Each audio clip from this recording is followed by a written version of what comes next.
With the weather finally taking a turn towards summer, it's time for our unofficial kickoff to food truck season.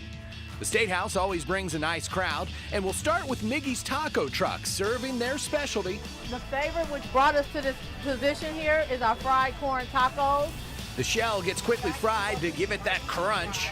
The cheese actually goes in first, followed by the meat and the rest of the toppings. And while the work is hard and the hours can be long, Michelle and her family love the opportunity that the truck gives them. But I don't discourage anybody from going for your dreams. That's what we are all about. If you never shoot for the stars, you can never hit them. The finished product? Well, there's nothing quite like the taste of a freshly made taco. Very good.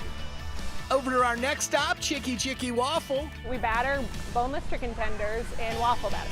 It's a light waffle batter, kind of makes it sweet and savory. So take your normal Sunday morning waffles, dip your chicken in that, and then we golden fry it. And then we either serve it over a waffle or over fresh cut fries.